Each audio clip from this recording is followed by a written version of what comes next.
ಇಂದು ಗ್ರಾಮ ಪಂಚಾಯಿತಿ ಚುನಾವಣೆಗೆ ಮೊದಲ ಹಂತದ ಚುನಾವಣೆಯಲ್ಲಿ 15 ಜಿಲ್ಲೆಗಳಿಗೆ ಮತದಾನ ನಡೀತಾ ಇದೆ. ಬೆಳಿಗ್ಗೆ 7 ಗಂಟೆಯಿಂದಲೇ ಮತದಾನ ಪ್ರಕ್ರಿಯೆ ಆರಂಭವಾಗಿದ್ದು ಮತದಾರರು ಮತಗಟ್ಟೆಗೆ ತೆರಳಿ ತಮ್ಮ ಹಕ್ಕನ್ನು ಚಲಾಯಿಸುತ್ತಿದ್ದಾರೆ. ಬೆಳಗಾವಿ, ಗದಗ, ಯಾದಗಿರಿ, ವಿಜಯಪುರ, ಧಾರವಾಡ, ಚಾಮರಾಜನಗರ, ಉಡುಪಿ ಸೇರಿದಂತೆ ಹಲವೆಡೆ ಮತದಾನ ಬಿರುಸಿನಿಂದ ಸಾಗ್ತಾ ಇದೆ.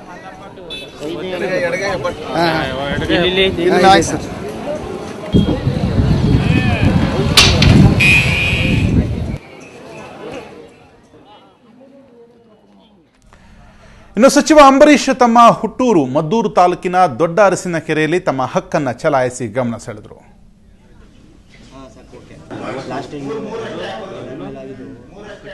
ಹಾಗೆ ಮಂಗಳೂರಿನಲ್ಲಿ ಸಚಿವ ರಮಾನಾಥ್ ರೈ ಕೂಡ ಮತದಾನವನ್ನು ಮಾಡಿದ್ರು. ಹಾಗೆ ಐನಾಪುರ ಗ್ರಾಮ ಅಂದರೆ ವಿಜಯಪುರದಲ್ಲಿ ಬಸವನಗೌಡ ಪಾಟೀಲ್ ಅವರು ಕೂಡ ಮತದಾನವನ್ನು ಮಾಡ್ತಾರೆ. ಇನ್ನು ಅಂಬರೀಶ್ ಕೂಡ ತಮ್ಮ ಹುಟ್ಟೂರಿನಲ್ಲಿ ಮತದಾನವನ್ನು ಮಾಡಿದರು.